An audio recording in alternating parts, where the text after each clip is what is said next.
균형 잡힌 시각, 정직한 분석, 조상훈의 뉴스바. 이어서 초대석으로 만납니다. 조합원 스토리텔링님 신청 광고입니다.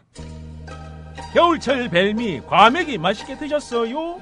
포항 죽도시장 상인협동조합에서 이번에는 간장게장을 내놓아요. 살아있는 암꽃게로 만들어 살이 탱탱한 명품 간장게장.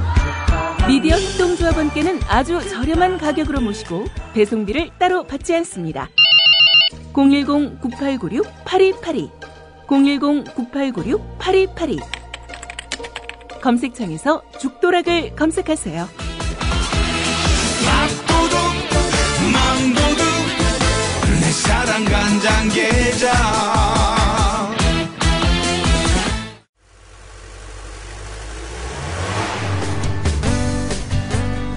새로운 시작, 새로운 여행, 대한민국 투어. 대한민국 투어는 45인승, 28인승, 리무진 등 다양한 관광버스를 보유하고 있으며 최고의 서비스와 저렴한 가격으로 모든 차량을 이용하실 수 있습니다. 차량 문의는 1599-2686, 1599-2686. 여러분의 편안하고 안전한 여행길, 대한민국 투어가 함께합니다. 결혼식, 가족여행, 세미나, 네이버나 다음에서 대한민국 투어를 검색하세요. 45인승 리무진, 일반 버스, 35인승 버스, 28인승 리무진, 25인승 버스. 서울, 경기, 인천 어디서나 1599-2686. 네, 어제 하루 병원들이 부분적으로 멈춰섰습니다. 정부의 의료 영리화 정책에 맞서는 의사들의 단체 행동이었고요. 물론 비판도 있었습니다. 의사들이 밥그릇 챙기게 나선 게 아니냐, 이런 주장도 있었고요. 의사협회는 이달 하순 한 엿새간의 집단휴진을 지금 계획하고 있습니다. 정치권의 역할이 무엇보다 좀 중요한 시점인데요. 의사 출신으로 국회 보건복지위원회에서 활동하고 계시는 민주당 김용익 의원 전화로 연결해서 말씀 나눠보겠습니다. 김 의원님 안녕하십니까? 네, 안녕하세요. 김용익입니다. 예. 만약에 의원님께서 현직 의사로 계셨다면 어제 휴진에 동참하셨겠습니까? 그건 잘 모르겠네요. 예. 지금 처한 상황이 이제 양면성이 있으니까요. 예. 네. 어제 하루 동안 이제 의사협회가 집단 휴진을 했는데요. 당초 우려했던 것보다는 좀 휴진에 참여한 비율이 좀 높지 않았다, 이런 분석이 있습니다. 네. 일단 어제 상황 어떻게 좀 보고 계시는지 말씀 좀 해주시죠. 네. 어제 휴진한 비율은 정부 추계로 한 30%, 그 다음에 의협 추계로 한 50% 정도인데요. 예. 실질적인 파장은 그렇게 크지는 않았던 것 같습니다. 좀 다행이죠. 그건 국민들이 좀 많이 불편하셨을 텐데. 그런데 이거는 이제 이게 좋은 일이었느냐 나쁜 일이었느냐 하는 건 좀 양면성이 있는 것 같은데요. 예. 하나는 우선 이제 휴진을 해서 국민들이 불편해하시게 된 것은 좀 좋은 일이라고 할 수는 없고요. 예.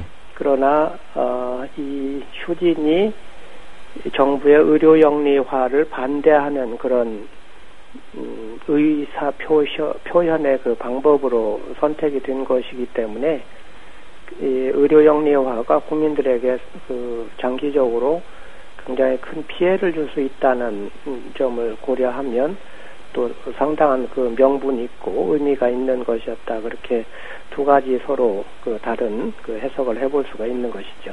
예, 좀 불가피한 측면도 있었다, 이렇게 볼 수 있겠는데요. 네. 이 집단 휴진 말고는 이 정부의 의료 영리화 정책 이거 막을 수 있는 방법이 없습니까? 의사들 입장에서는? 우선 의사들과 이번에는 의사들뿐만 아니라 치과의사, 약사, 한의사, 간호사까지 그리고 보건의료 노조까지 보건의료에 있는 주요한 전문직 단체들이 모두 이구동성으로 의료 영리화를 반대했습니다. 예. 그리고 그렇게 반대 의사를 표시한 지가 이제 벌써 한 석 달이 넘었죠. 그러니까 그 정도 기간이면 사실 정부가 의료계와 충분한 대화도 할 수 있고 또 자신들의 그 정책을 그 반성해 볼 수도 있고 할 수 있는 시간은 충분히 있었다고 볼 수 있겠습니다. 그리고 예. 또 야당도 이 부분에 대해서는 강력한 반대 의사를 표명을 했었고, 그리고 또 여러 가지 그 불가하다는 이유를 납득시키려고 애를 썼었죠. 그런데 그게 되지 않으니까 이제 항의의 표현으로 이런 그 집단 추진을 선택하게 된 것이다. 그렇게 볼 수 있기 때문에 의사들로서는 또 상당한 노력을 했다고 봐줘야 되겠죠. 예. 뭐 일부 언론에서는 이제 그 의사협회가 수가 인상을 위해서 국민의 건강권을 볼모로 잡고 휴진에 들어갔다 이런 비판도 하고 있습니다. 네. 뭐 이 부분에만 또 초점을 맞추고 있는 거 아닌가 이런 생각도 들고요. 뭐 이런 비판에 대해서는 어떻게 평가해야 될까요? 그 점은 이제 직접 원인과 간접 원인 이렇게 나누어 보시면 될 것 같아요. 예. 그러니까 직접적인 원인은 의료 영리화에 대한 반대, 지금 말씀드린 부분이고요. 이제 간접적인 원인 또는 이제 이 바탕에 깔려 있는 원인 이런 거는 이제 의료 제도나 건강보험 제도 이런 부분이 여러 가지 좀 비합리적인 부분이 있기 때문에 그거에 대해서 의료계에서 오랜 기간 그것도 이제 불만을 표시하고 개선 요구를 해왔는데, 예. 그거는 또 상당히 풀기가 좀 복잡한 문제 아니겠습니까? 이제 그래서 이 부분이 바탕에 깔려 있다라고 하는 지적을 하는 건데, 그것은 물론 바탕에 깔려 있죠. 이제 그런데 그거는 조금 전에 말씀드린 대로 이거는 직접적인 원인, 간접적인 원인 이렇게 나눠서 봐야 될 것 같고, 제가 보기에는 이번에는 의료 수가 문제 이거는 조금 부차적인 것이었고, 예. 주된 것은 의료 영리화였다 이렇게 보는 거가 맞는 해석일 것 같습니다. 예. 뭐 정부나 새누리당에서는 의료 영리화 아니다 뭐 이런 주장 펴면서도 실질적으로는 이제 그런 방향으로 가고 있는 그런 정책 발표들을 하고 있는데요. 네네. 국민들 입장에서는 민주당의 입장은 이 사안과 관련해서 어떤 건지 좀 궁금해할 것 같습니다. 할 것 같은데 네. 어떤 입장이십니까? 민주당은 이거에 대해서는 사실 의견 표명을 굉장히 많이 했고요. 또 여러 그 시민단체, 전문단체가 끊임없이 얘기를 하고 있는데, 예. 기본적인 입장은 이제 그 세 가지가 주요한 문제 아니겠습니까? 하나는 원격 의료, 하나는 의료기관에서 회사를 차릴 수 있도록 허용해주겠다라고 하는 것, 세 번째로 이제 약국 법인, 이 세 가지인데 이 세 가지가 다 굉장히 위험합니다. 예. 우선 의료 법인이 영리법인을 자법인으로 세울 수 있다. 말이 굉장히 어려운데 쉽게 얘기하자면 병원이 별도로 자기 산하에 회사를 차려서 영업행위를 할 수 있도록 허용해주겠다 이런 것인데요. 예. 이거는 뭐 지금 언론 듣기에도 굉장히 이상스럽죠. 이게 비영리 기관이 회사를 차려서 운영을 한다 이렇게 되는데, 더더군다나 이제 그 내용, 그 회사가 하는 업무 이거에 대해서 이제 여러 가지 그 다툼이 있었는데, 어쨌건 영리 그 추구를 하게 되면 병원과 이 회사가 그 통째로 다 영리 행위를 하게 되는 그런 그 상태로 빠져들 가능성이 아주 높은 거기 때문에, 예. 이거는 찬성하기 어렵고요. 원격 의료는 이게 지금도 이제 그 일부는 허용이 되고 있어요. 그 오벽지 같은 데서 할 수 있는 건 허용이 되고 있는데, 지금 문제가 되는 것은 의사가 집에 있는 고혈압, 당뇨병, 정신질환자 이런 환자들을 그 문자 그대로 전화나 컴퓨터로 그 진단을 하고 약 처방까지 내주겠다 이렇게 제도를 만들어서 그걸 추진하겠다고 하니까, 예. 이제 의사들이 그 전부 화를 내게 된, 그 분노하게 된 그런 상황입니다. 그거는 사실 의료라고 할 수가 없는 거잖아요.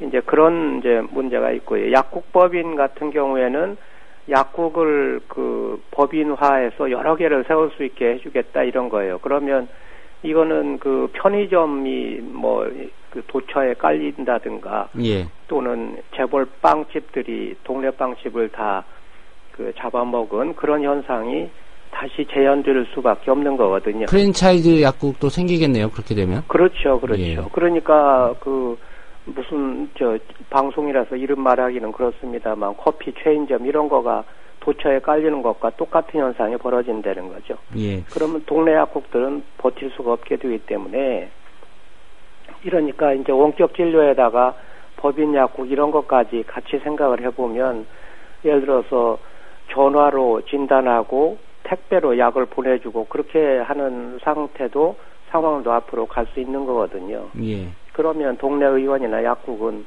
다 무너지는 게 너무 눈에 빤히 보이는 거기 때문에 그런 그거를 어떻게 야당이나 또는 의학 전문인 단체들이 찬성을 할 수가 있겠어요. 그러니까 예. 이거는 근데 국민들 입장에서는 결국 이게 국민 부담이 가중되는 그런 제도 개선이냐, 그러니까 개선이 아니라 뭐 계약이냐, 아니냐 이거 가지고 판단할 것 같은데 국민들에게는 어떻습니까? 국민들에게는 그렇게 되면 나중에 결국 어떻게 되느냐면요.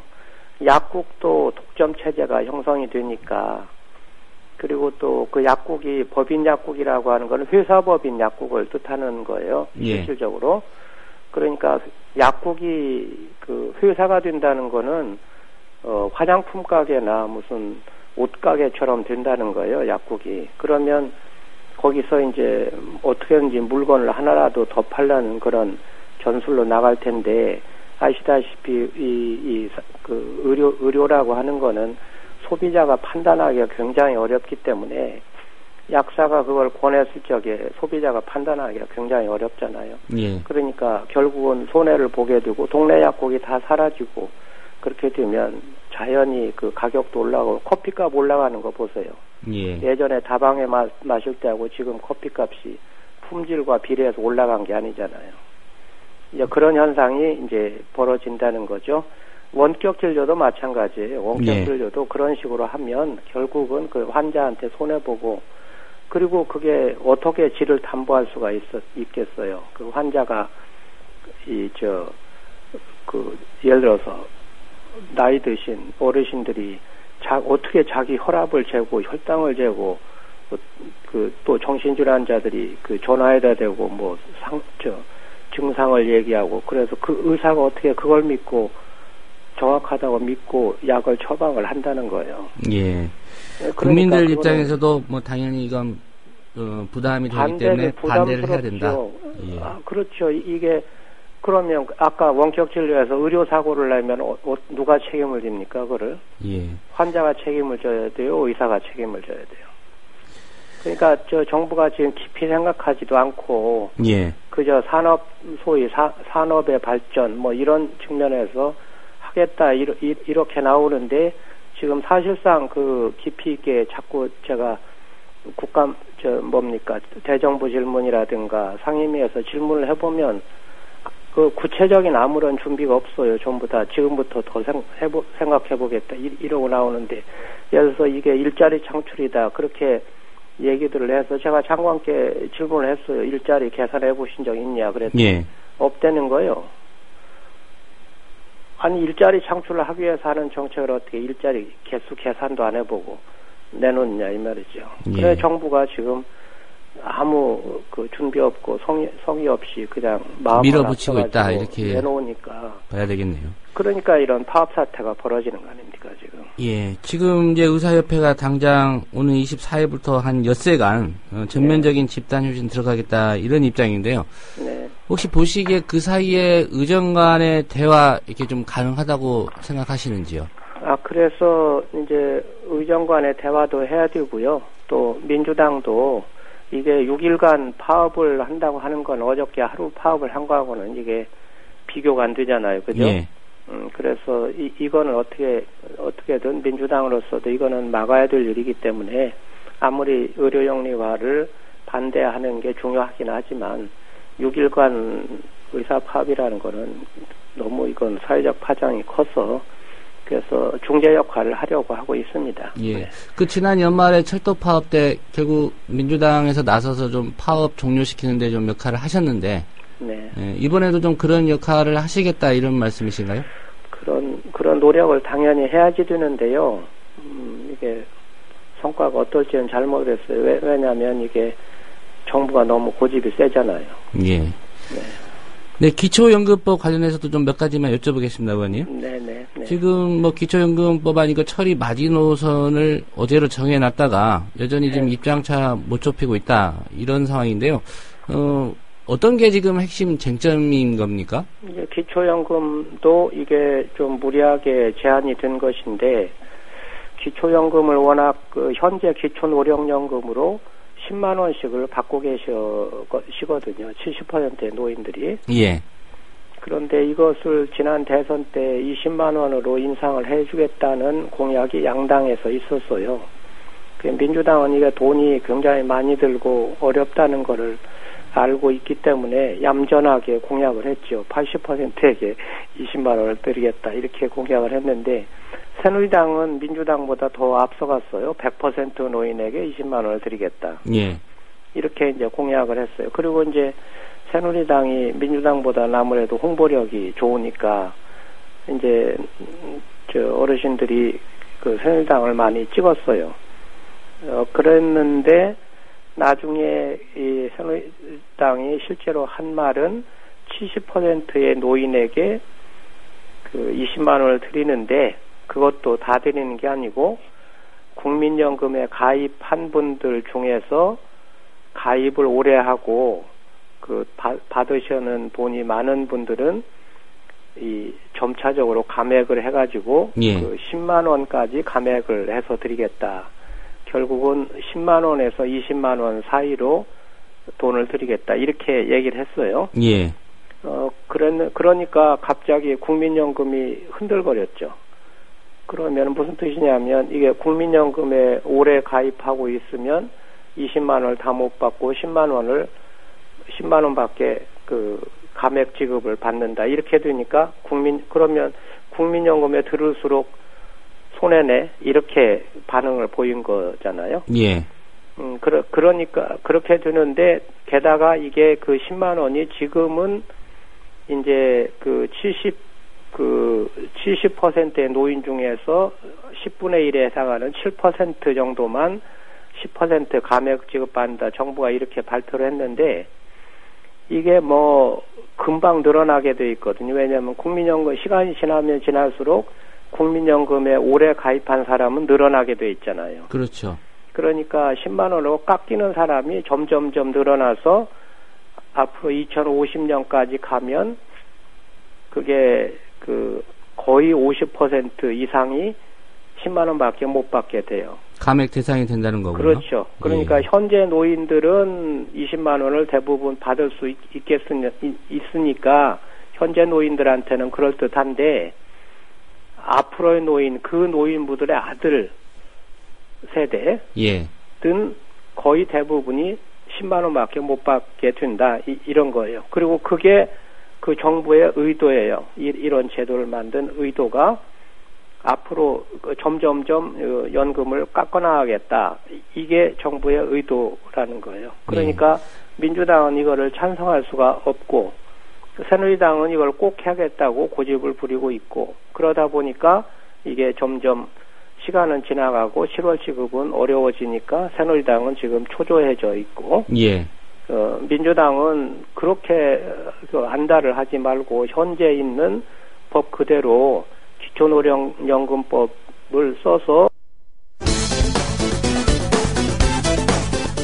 특정 집단이 자신들의 기득권이나 이해관계를 지키기 위해서 변화에 저항하거나 사실관계까지 왜곡해 가면서 여론을 호도하는 행동들은 어떤 명분이나 정당성도 없는 것입니다. 이 말은